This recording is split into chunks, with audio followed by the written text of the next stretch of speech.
آپ صلی اللہ علیہ وآلہ وسلم نے فرمایا، جب لعنت کسی کے منہ سے نکلتی ہے تو وہ دیکھتی رہتی ہے، تو جس پہ لعنت کی گئی ہے وہ اس کا مستحق ہو تو ورنہ اس شخص کی طرف لوٹ آتی ہے جس کے منہ سے نکلی ہے۔ ایک ہندو نے حضرت علی سے سوال کیا، ہندو مردے جلاتے ہیں جبکہ مسلمان مردے دفناتے ہیں، کیوں؟ حضرت علی نے جواب دیا، کچرا جلایا جاتا ہے اور خزانہ چھپایا جاتا ہے۔ کسی بھی لڑکی یا عورت کا اگر سکڑ پن دیکھنا ہو تو تین چیزیں دیکھ لیں، ان کا باورچی خانہ، گھر کا باتھ روم، اس کے کپڑوں کی الماری، سب کچھ عیاں ہو جائے گا۔ ایک نوجوان بیٹی نے اپنے والد سے پوچھا، ابا جان، میں بدن کے کتنے حصے کا پردہ کروں اور کتنا حصہ کھلا چھوڑ دوں؟ والد نے جواب دیا، بیٹی، بدن کے جتنے حصے پر جہنم کی آگ برداشت کر سکتی ہو وہ کھلا چھوڑ دو۔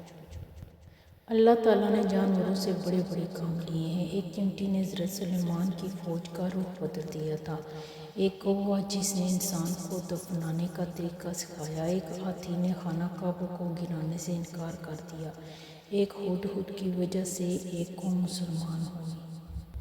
خوشگوار زندگی کے 5 اصول: سب کے ساتھ اچھا کرو، اپنی اہمیت کو سمجھو اور اپنے آپ سے پیار کرو، ہمیشہ معاف کر دو، ہمیشہ مثبت سوچو، کبھی کسی کو تکلیف نہ دو۔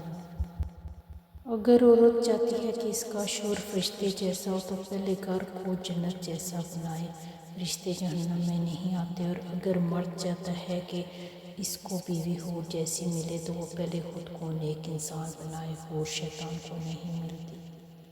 ان چیزوں کو کبھی ظاہر مت کرنا، کسی کا عیب، اپنے دل کا بید، امانت کی بات، اپنی پوری طاقت، سفر کرنے کی سمت، اپنی تجارت، میاں بیوی کا راز، زیادہ ضرورت، اپنے دوست کی رات، اللہ کی راہ میں دی ہوئی خیرات۔